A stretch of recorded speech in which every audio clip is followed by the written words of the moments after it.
Hi, everyone. Welcome back to the Chronically Questioning podcast. My name is Tiana, and today I'm here with Andrew Jasko. And you are kind of an expert in religious trauma through personal experience. You're getting your doctorate, right? Right now, I'm getting a master's in counseling, so I'm a marriage and family therapist trainee. The doctorate's coming later. That's going to be in Eastern philosophy. Oh, awesome. That's hmm so cool. So, how did you get involved with religious trauma? What's your story? Well, I experienced it myself, I think, like most people who are involved in this work. So I grew up in an Assemblies of God Pentecostal evangelical church. I'm the son of a minister, and I was raised in this just really extremist environment. I would be at church like 3 or 4 times a week. We spoke in tongues, we prophesied, and our goal was to evangelize the whole world and bring about the second coming of Jesus Christ. So I was just all about it. My relationship with God was everything to me. And I felt called to be a missionary. So I went to Wheaton College, that's an evangelical Christian school, to study ministry. I got a career as a minister.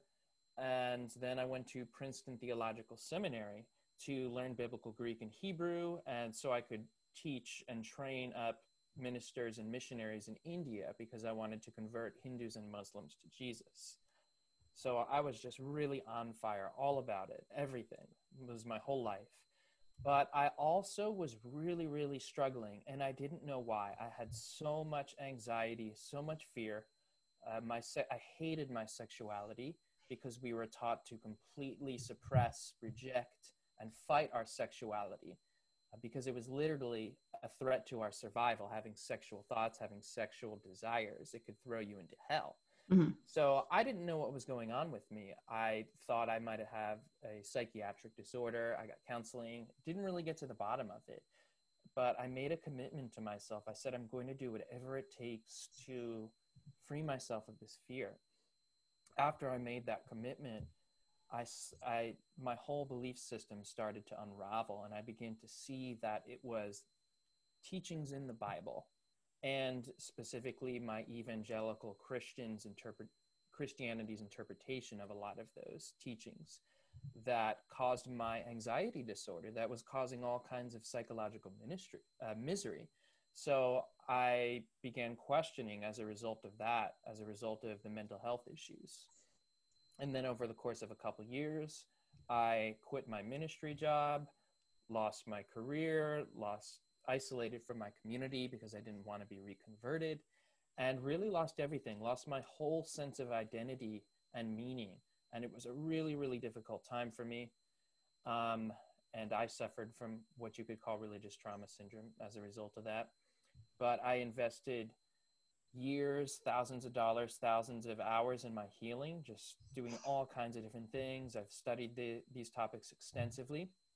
And so now I work with my clients. I have a healing religious trauma coaching program, and I help people heal from the psychological, spiritual, emotional, physical abuse that's caused by religious indoctrination and regain a healthy, authentic connection with spirituality that works for them, whatever that looks like, whether it's atheist, agnostic, spiritual, not religious, some kind of more progressive religion, whatever that is for them.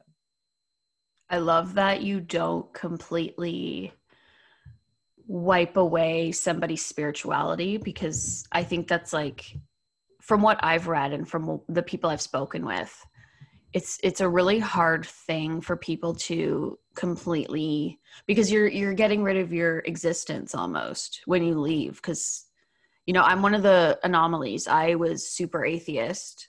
I was Catholic, super atheist. Then I came back as progressive, and now I'm starting to lean to more atheist again because I'm seeing all this crazy stuff that religion is perpetuating. um, but it's a really tough thing when you finally face the facts and you say, you know what, there probably is not a God. What am I going to do? So what did that do for you? Right. Well, I mean, it was a crushing loss because the relationship with God is the number one relationship in this religious system. I mean, God is your best friend, God is your lover, God is your everything, right? So grieving the death of God is a whole thing in itself. It's a terrible loss. And then your religious community is your primary community. They call it your church family. Yep. And you get your whole sense of meaning and belonging from the religious system, the religious ideology. So losing that is just a crushing loss. It's very confusing, very disorienting. And as far as what you go to from that, often people go straight into atheism or philosophical materialism specifically. And that's like a huge fall from grace, right? There's no inherent meaning. It's kind of survival of the fittest. You do your best and then you die. So that's one option. That's what I went to. And then I kind of came alive to more of a mystical approach, which atheists can believe in too, because all humans have mystical experiences. Yeah. So I was able to reintegrate spirituality through a lot of different contemplative mystical practices, yoga, meditation, psychedelics, all of these kinds of things. And I was able to experience way more profound spiritual experiences than anything I'd ever had in charismatic Pentecostal Christianity, which promised them. Really? Definitely. That's interesting. Okay. Definitely. It's wow. reproducible too. You know, you don't have to just Yeah. wait on God. You do this thing and you're there. And then it's finding too that this can be just integrated more into daily experience. Mm-hmm. So there's a lot there. There's a lot to explore. But, you know, we're all where we are on our path, and whatever works for you. What's important to me is that you are finding your sense of personal power and rebuilding your identity, because that's what was stolen. That's what was outsourced within a religiously fundamentalist system. So we can talk a little bit about that. Religious fundamentalism is an authoritarian ideology. Evangelical Christianity, charismatic Christianity, is authoritarian. It's based on submission to the norms of the group and submission to the Bible as it's interpreted through the group. So your ideology and your group identity is linked to your survival. Beliefs and submission are a matter of life and death. This is as extreme as it can possibly get. And the foundation of this is something known as biblical inerrancy. I think this is the most toxic belief in all of evangelicalism. It teaches that the Bible is without error and it's sufficient. It's the total revelation of God. So what that means is that we have to obey everything in the Bible. And it's provable and demonstrable that the Bible has plenty of errors, scientific errors, philosophical errors, and moral errors, egregious moral errors.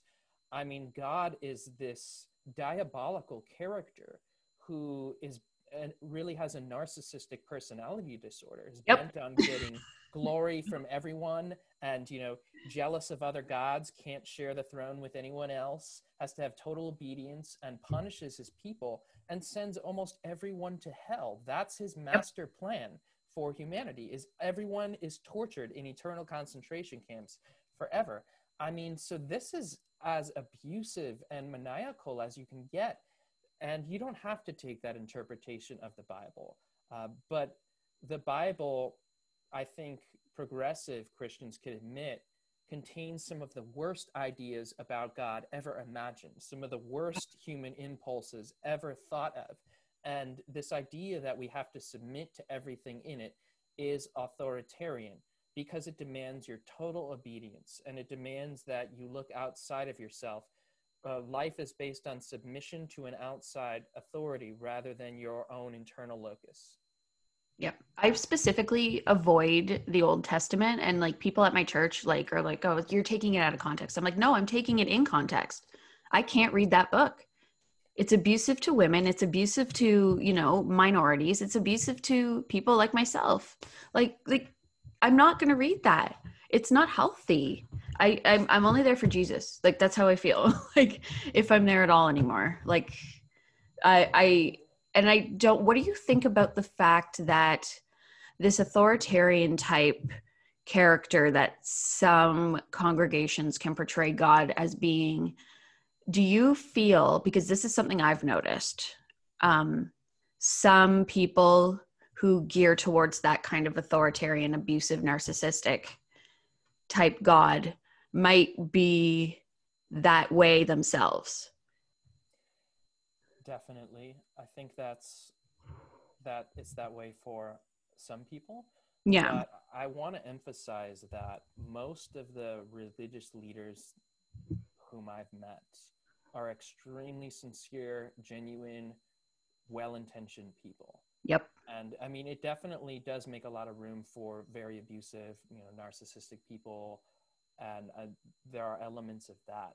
But people are very shocked often that people can be so sincere and well-intentioned and perpetrate these kinds of abuses.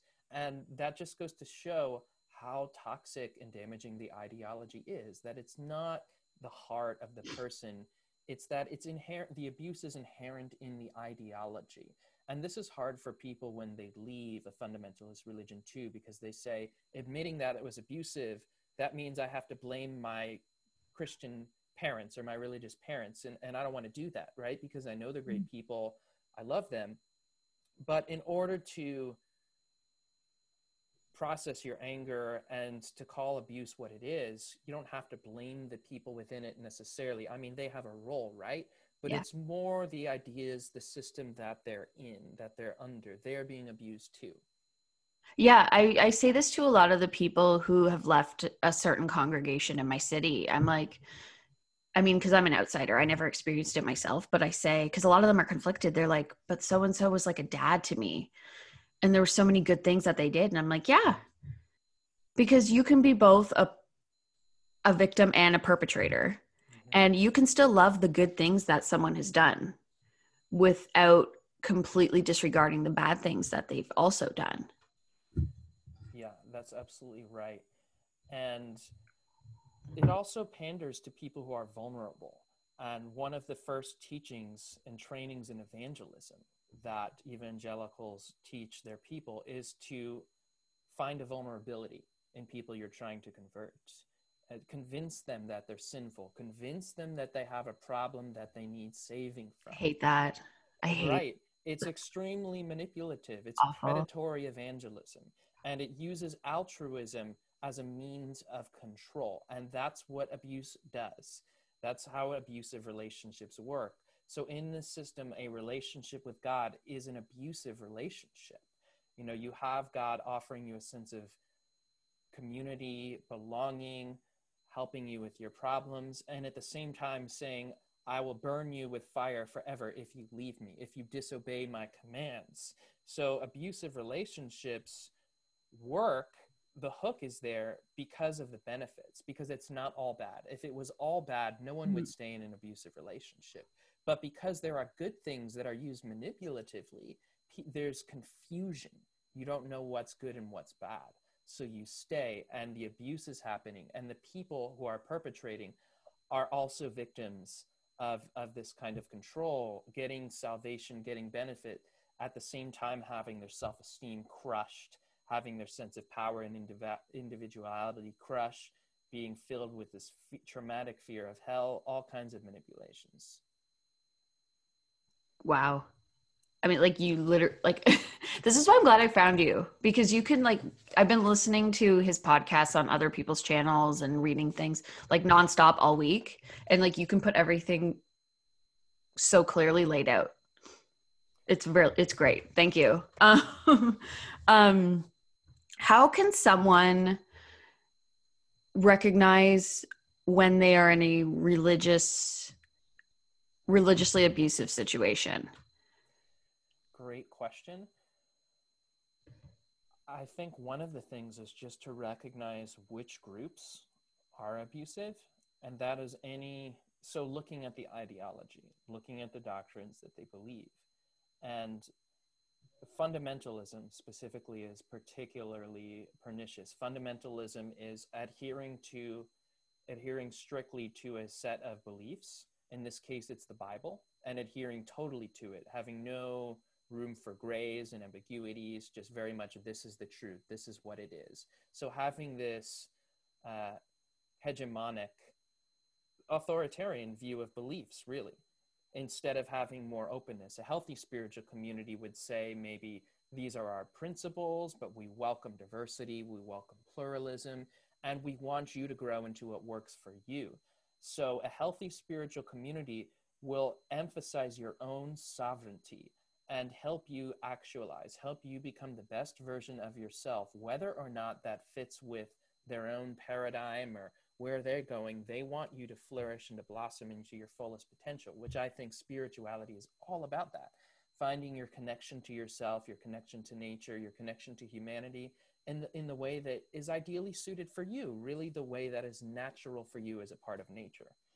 And these ideological systems are about conformity, about bending you and warping you to fit the will of the deity, to fit the will of the authorities in the church and whoever it is. And so fundamentalism is about this rigid adherence. It's dogma. Dogma is this is the way it is, and you must obey. And then opposition of anyone who's different. So exclusivism, any exclusivistic religion is hostile. And this is a paranoid way of viewing reality. It's fundamentally paranoid.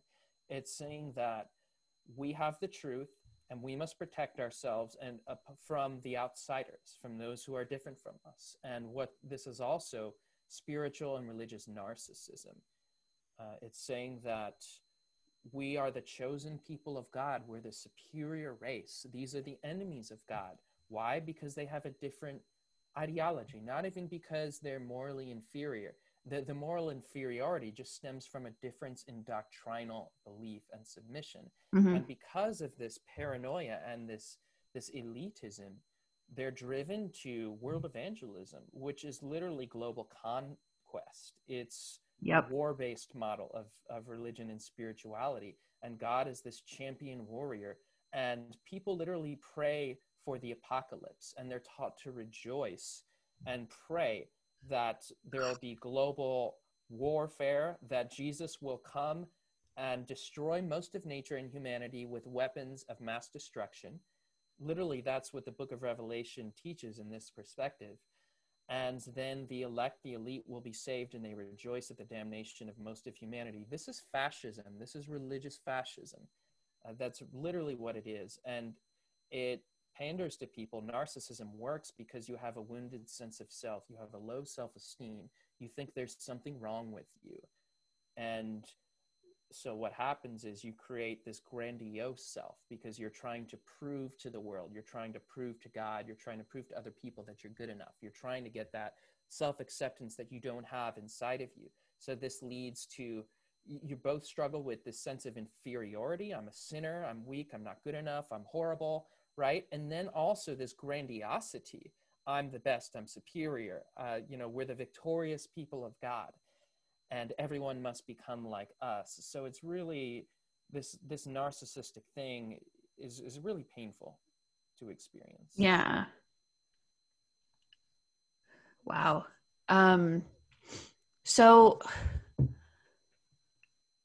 I mean, it's hard because I know when you start to question where you're at, your community, it can be very painful. Even just small questions like, well, maybe they're wrong about this, or maybe I should try so-and-so's, or maybe I should take a break.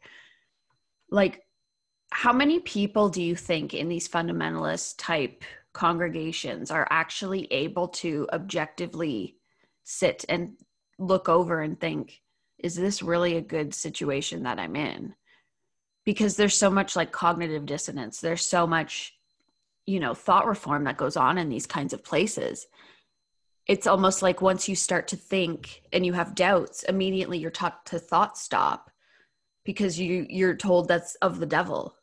So I want to know how you got to that place by recognizing that you were not in a healthy situation, because a lot of these fundamentalist type places as well are very anti-psychology. Mm-hmm. They're very anti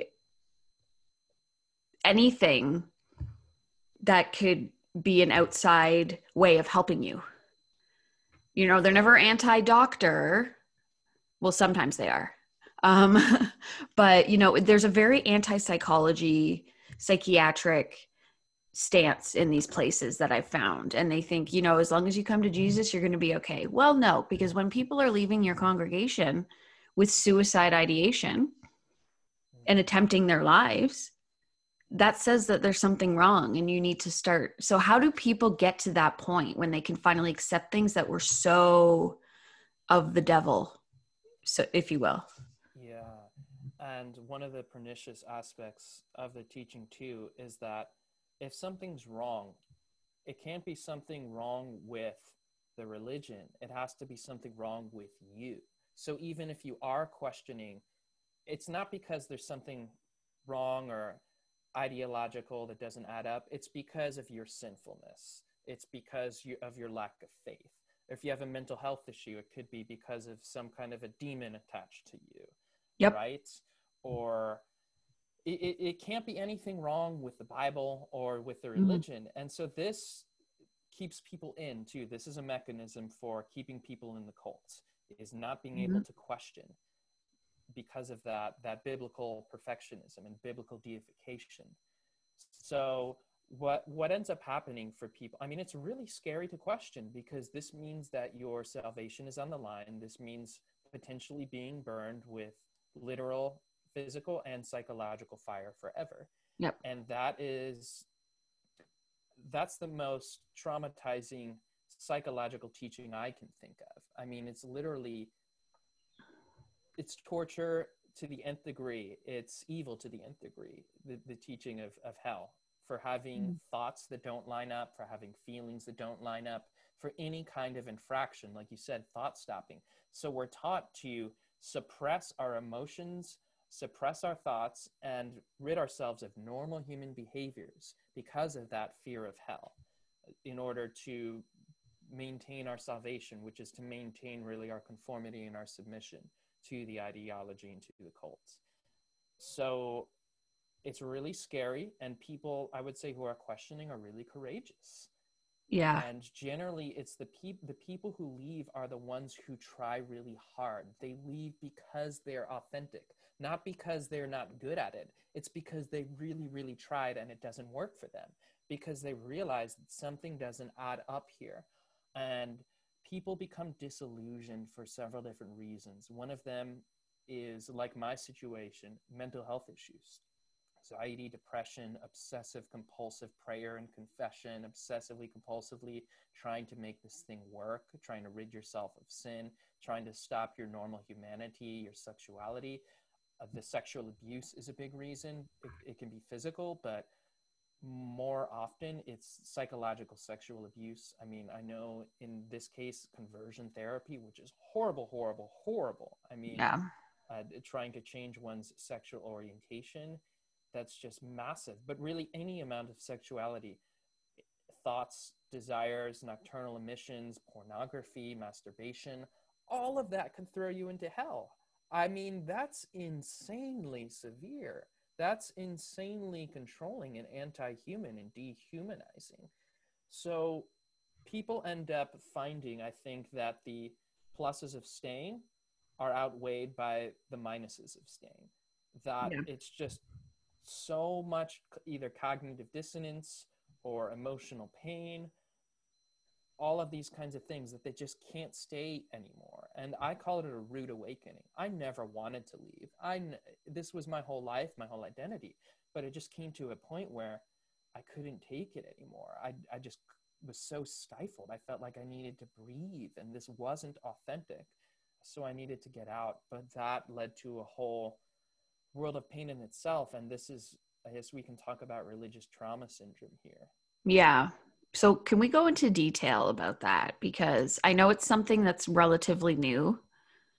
Dr. Marlene Winnell was the one who coined the term. Mm-hmm. And it's still something that people don't realize is a real thing. And I don't know if it's because this millennial generation is starting to come out and speak about it more than the other generations did.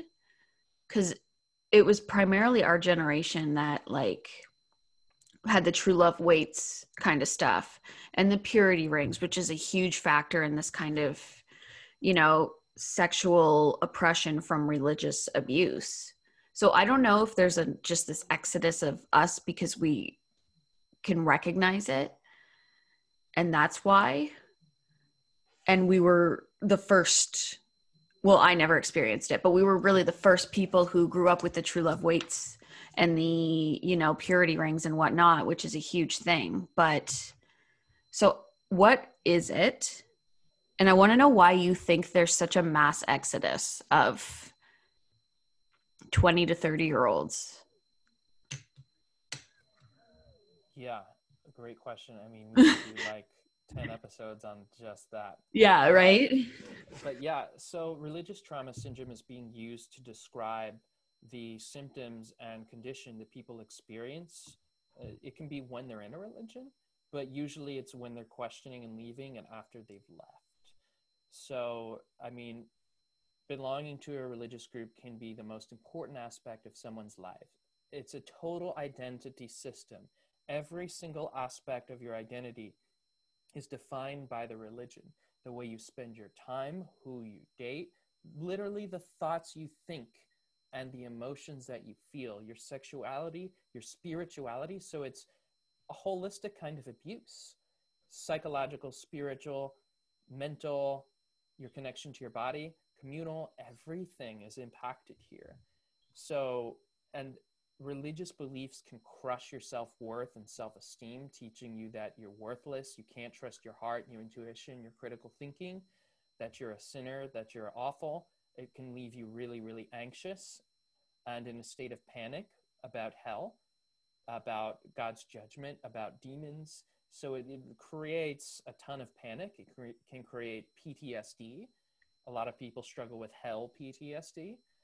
It leads to sexual self-hatred, rejecting your sexuality, sexual dysfunction, performance anxiety once you start to enter into your sexuality, having guilted and shamed it your whole life, and then all of a sudden it's all supposed to go away. I hate that narrative. Mm-hmm. Yeah, it's harmful. And then feeling isolated from your community, not knowing how to navigate the secular world, the world outside of the cult once you leave, because you've been so isolated. And powerlessness, I think, is, and overwhelmed, those are two of the biggest issues, because you've been told to look outside of yourself for power instead of taking responsibility, instead of living for your own center. So all of these things coalesce and come together and just create this really, really this massive wounding and this sense of isolation and destabilization. And so religious trauma syndrome, whether or not you want to call it a syndrome, there is a lot of trauma that happens from the indoctrination and from that experience. And it's extensive, pervasive trauma. It's no small thing. It can look like other mental health disorders too. It can look like you have a depressive disorder, an anxiety disorder, PTSD, OCD, sexual dysfunction. So a lot of times it doesn't get noticed because almost no therapists have training in it and will just pass it off as something else, like what happened in my case. So I think there's an idea often that once you leave your religion, you should just be able to move on. Okay, you outgrew that thing. You realized it wasn't true. It didn't make sense intellectually. So, now you're good. The And secular world doesn't understand that that's not how it works. I think that most Christians who leave don't understand that that's how it works. Mhm. I think that most people who leave, and this is one of the biggest things that I see with people who I work with or who come to me, and it's really saddening to me not being able to give this the recognition and the space and care that it deserves, because people don't realize that it really is severe and extensive trauma and abuse. Leaving your religion, losing your religious identity is one of the more major life events one can experience, like losing a loved one or a divorce, something on that scale. This is usually something that people have been in for years, if not from childhood. And again, that came to define their whole lives, their whole way of belonging, their whole belief system. So a big mistake I see people leaving is just not getting help, just reading books and trying to do self-help. Just treat it like it's it's something I can fix. Yeah. And then I talk to them, well, I have PTSD, I can't work, I have an anxiety disorder, I have well, maybe if you could allow yourself to get the professional help that I really encourage people to get professional help. Like, you can do it, do it on your own, and maybe that'll work. But I know people who have suffered for decades with fear of hell and depression and things that are clearly caused by their religious experience. And it can really, there is help available. I mean, people who I work with in my coaching program, I mean, I see remission from fear of hell. I mean, clarity about the sexual issues and regaining that center and sense of help. I'm not saying everything goes away just in a month, but like, it's possible to really, really make significant headway if you understand what you're working with. Yeah. So can you go into, before we go, just a little bit of what you do and how you help people leaving abusive religions and even, I guess, cults, if you will? Yeah, absolutely. So I take people through over 10 sessions, and that can be extended as well. But we go through a comprehensive, targeted view of the major ways in which these systems impact people. A lot of primarily psychologically, but we target it specifically to your own makeup, your own life experience, what you've gone through. We go through the phases of coming out and where you're at with that. One of the big things that I work with people is the grief work, is that people often don't realize that they're in a grieving process. And there's often a lot of rage and anger, and also despair and depression and massive sense of loss. That's because it is a loss. It's a big loss. It's a loss of identity, a loss of community, loss of your sense of meaning and purpose. So we work on that grieving process. Another big area is reclaiming your emotions. This is a huge, huge one, is relating differently to emotions, because we're taught that emotions are good or bad. So, being angry it's only okay for like a night, right? And then it becomes sinful, or you can go to hell. Or having envy or jealousy. And we're supposed to have this fruit of the spirit to be peaceful and loving and joyful. In reality, there are no good or bad emotions. Every emotion has its place, and we need them. We need panic if our survival is threatened. We need anger if our boundary has been violated. Mm-hmm. And that anger gives us the emotional energy to establish that boundary and to shift that situation. So learning to treat our emotions as allies and our symptoms as allies too. That if I have this anxiety and depression, it's there for a reason. And if I can tune into it like it's a kind of a friend, and I get familiar with what's happening, it contains the seed of my healing. But really learning to integrate these aspects of ourselves and our emotions that we're not comfortable with, that we've been taught to just shove down and pray away, is absolutely huge. It's absolutely huge, regaining that sense of wholeness and integrating. And then doing trauma work, working on what happened, those experiences, and unraveling that trauma, and just doing the healing work with the trauma, which is a big subject to talk about too. And as rebuilding a sense of self, rebuilding the identity that was taken from you, because it is an identity trauma. And people who leave usually often say, I don't even know who I am anymore. Yeah. I've heard that in Scientologists too. I watched Leah Remini's show, and I remember one of her episodes, she said it was really hard once you left Scientology because she couldn't figure out if the things she wanted and the things she thought were just products of Scientology or if it was actually her human nature. That's terrifying. If you can't distinguish between the two and the lines are blurred, and you start thinking that these, natural, you're angry because your boundaries were broken, you're upset because someone hurt you. When you start telling people that these things are of the enemy and of the devil, that's dangerous. You've got complete control over them. Yeah, that's right. It's very toxic to emotional health. And emotional health means being able to experience the full range of human emotions. and learning how to work with all of them, not denying them, not pressing them away. Because when you reject your emotions, you're rejecting yourself within that emotional experience. Yeah. You're cutting off a piece of yourself. So we work with that. We work with the sexual trauma, the sexual harm, the guilt and the shame or dysfunction, whatever it might be for that individual. It could be related to their sexual orientation. So that's just huge. I mean, your sexuality was linked directly with hell. Having a sexual thought was linked with the worst form of punishment imaginable. So really, that's a pretty severe association right there, right? So we work with that. We work with fears of hell and judgment, especially, I mean, a lot of people have panic attacks because of their fear of hell, or just paralysis, or wake up, have dreams of vividly being tortured in hell and have intrusive flash images. Just, I mean, really, it can be very, very severe. Or just dealing with this nagging fear, this what if I'm wrong, what if I'm wrong, I'm in danger. And so that's a big process in and of itself. Then finding your sense of meaning, reconstructing, how do you view the world? How do I navigate the world? How do I fit in now that I've left and I've lost this massive sense of meaning? And then relating to other people. How do I relate to my family and religious community, people who are still religious?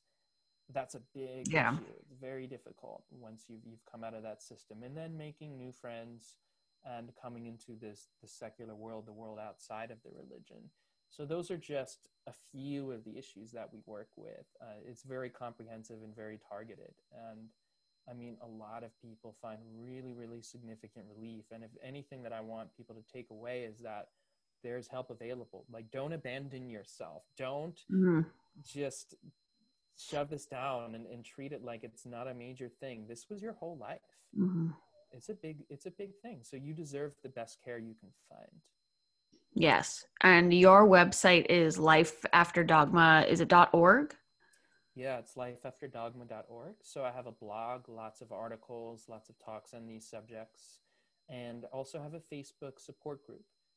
It's on there too. It's Healing from Religious Trauma.